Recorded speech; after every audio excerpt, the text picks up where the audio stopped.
السلام عليكم ورحمة الله وبركاته. ازيكم يا احلى واغلى اخوات في الدنيا كلها؟ وحشتوني جدا جدا جدا.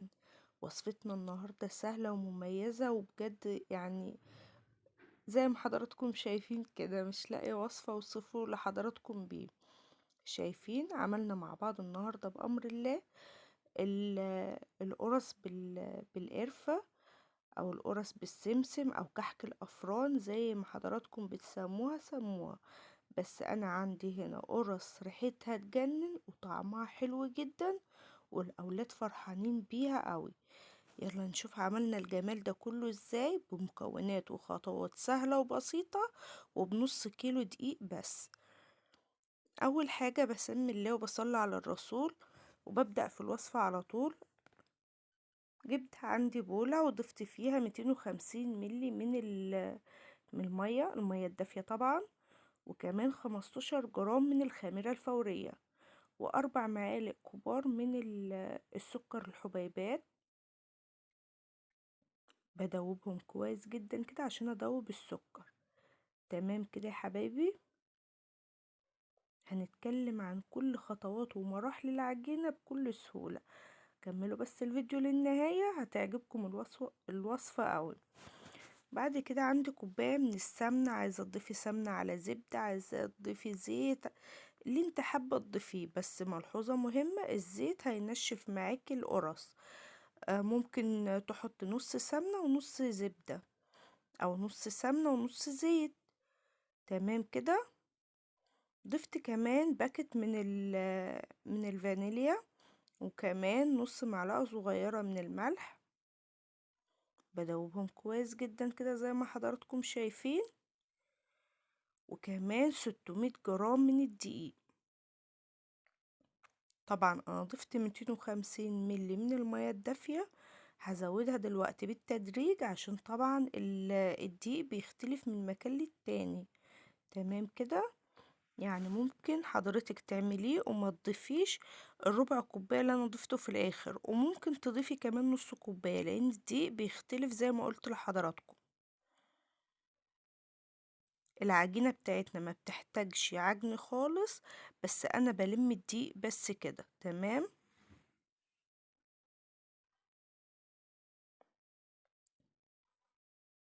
مفيش اجمل من ريحة الخبيز يا بنات في فصل الشتاء. بتدفي البيت كده وبتكون ريحته حلوة كده في البيت.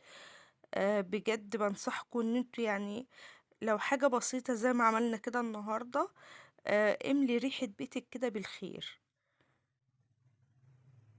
شايفين من نص كيلو دقيق بس او 600 جرام من الدقيق عملنا كمية ما شاء الله. بصوا يا بنات، انا ما بعجنش، انا مجرد بس بلم بخفي الدقيق اللي في قلب الطبق عندي. تمام كده.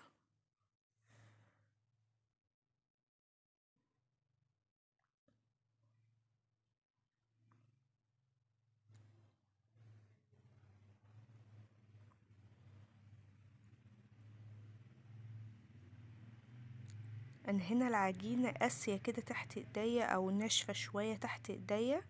بضيف بق مية كده علشان خاطر محتاجش دقيق تاني.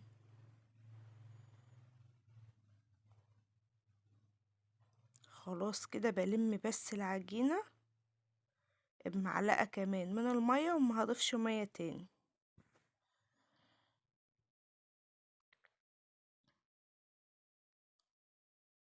ما تعجنيش في العجينة قوي، انت مجرد بس ان انت تخلطي المية كويس والدقيق كده كويس مع بعضيهم، عشان ما يكونش فيه تكتلات كده من الدقيق.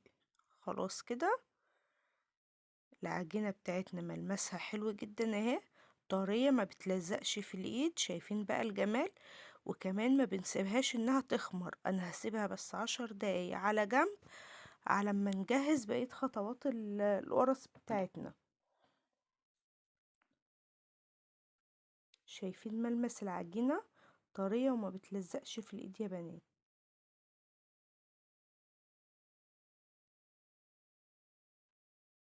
ما شاء الله حلوة جدا.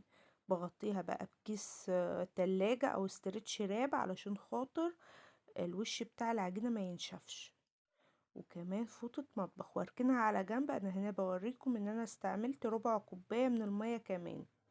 الخطوة اللي بعد كده اللي هي الحشوة، عندي هنا 3 معالق كبار من الدقيق السومولينا او دقيق الهريسة، وكمان 4 معالق كبار من السكر، وكمان ضفت عليهم معلقة كبيرة من القرفة.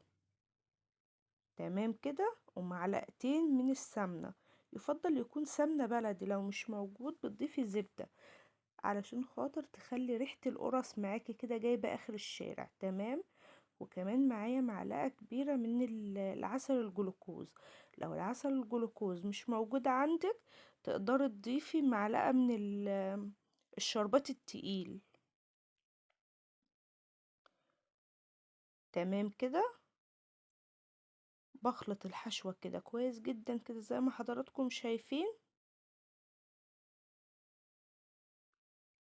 وبركنها على جنب وبشوف اللي بعد كده.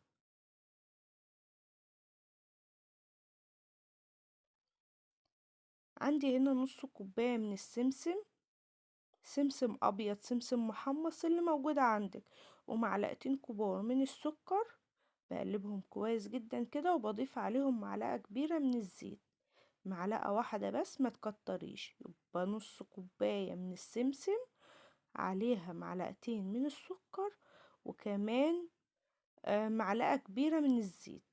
بقلبهم كويس جدا كده، ودي كده بتكون التغطية بتاعت القرص بتاعتي. خلصنا خلاص. نجيب بقى العجينة، ريحتها 10 دقايق ما سبتهاش تخمر. احنا العجينة بتاعتنا ولا بنعجنها ولا بنخمرها. تمام كده. انا هنا عايزة حجم الكورة تكون قد الليمونة كده يا بنات. تمام. وزنها بالظبط 25 جرام، ما تزودهاش عن كده. ممكن تكون 24 23 بس ما تزيدش عن 25 جرام. انا حابة هنا اوزنها واوريها لحضراتكم عشان كلها تكون حجم واحد ومقاس واحد. خلاص كده تكون حجم الليمونة الصغيرة او حجم البيضة البلدية كده يا بنات. تمام. انت مجرد ان انت بتوزني 2 ولا 3 ايديك بتاخد على القطعة. بقطعها كده زي ما حضراتكم شايفين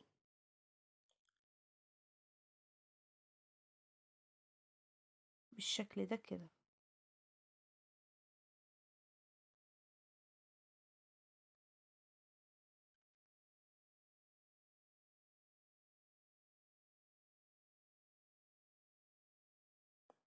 إضافة الزيت يا بنات في العجينة بدل السمنة بينشف القرص، بيخلي القرص ناشفة شوية.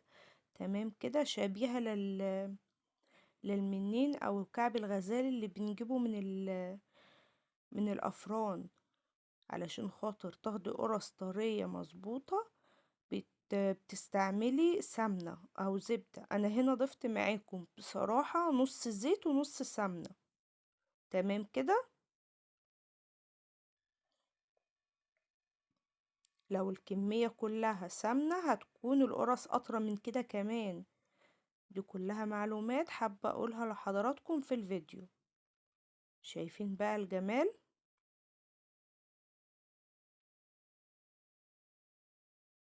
ما شاء الله، نص كيلو دقيق أو 600 جرام من الدقيق طلع لي كمية يعني بسم الله ما شاء الله. وكمان الميزان ده يا بنات ما بيكونش تمنه غالي خالص، بس بيسهل عليكي حاجات كتير قوي في المطبخ. وانا كنت جايباه بحوالي 70 جنيه او 60 جنيه حاجة زي كده. ما بيكونش غالي بس بتستعمليه بيسهل عليكي حاجات كتير خالص. خلصنا تقطيع القرص كلها. بجيب اول كورة بالشكل ده كده، بتضيفي كمية الحشوة اللي انت حباها في قلب القرص بالشكل ده كده، وبتغطسيها في السمسم. بتبططيها حاجة بسيطة خالص، ما تضغطيش عليها. تمام كده.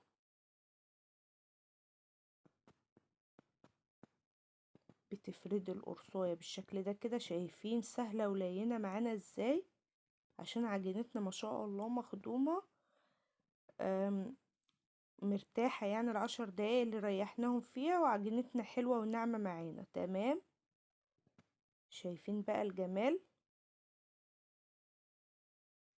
سهلوا على نفسكم واعملوا الحاجات دي في البيت، بجد بتكون حلوة جدا وبتوفر عليكم كتير، والأولاد بيفرحوا بريحة الخبيز كده في البيت وتقدروا تقعدوا أولادكم معاكم يعملوا معاكم الحاجات دي، بيفرحوا قوي.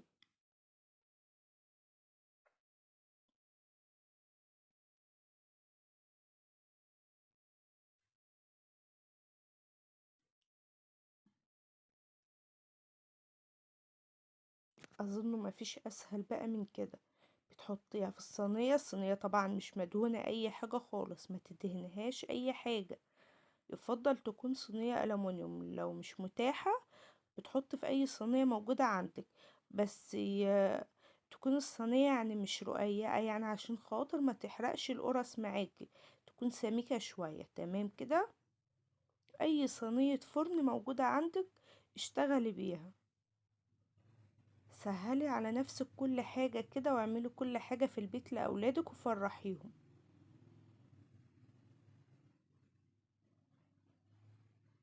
بنص كيلو دقيق أو 600 جرام من الدقيق فرحت أولادك، وبحاجات كمان إضافات موجودة في البيت، يعني ما تجيبيش حاجة من بره، كل حاجة موجودة في البيت ما شاء الله.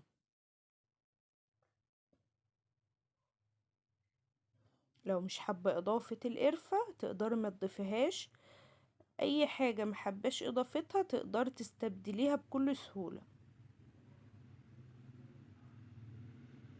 شايفين بقى الجمال؟ يا ريت بقى اللي وصل لحد هنا من الفيديو لايك وشير، كومنت حلو كده منكم، ولو مشتركتيش في قناتي يا ريت تشتركي، لو انا طبعا استحق ان انتوا تشتركوا عندي تمام كده.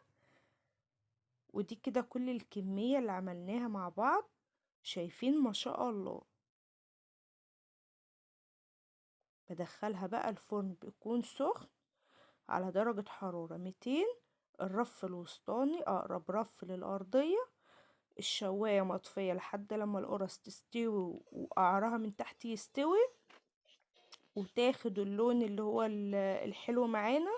بتولعي الشواية، ولما تاخد اللون اللي انت حباه بتطفي الشواية، وده كده بيكون شكل القرص بتاعتك. حابة لما القرص تطلع تغطيها 5 دقايق تكون حلو جدا، حابة تقدميها كده بالشكل ده كده في منتهى الجمال. شايفين بقى الجمال؟ ما شاء الله القرص بتدوب دوب، جميلة جدا وطرية وما شاء الله عليها. شايفين مفرغة ازاي وسفنجية من جوه؟ بجد ما شاء الله عليها تحفة جدا، حرفيا كده اجمل من بتاعت بره كمان. شايفين ما شاء الله؟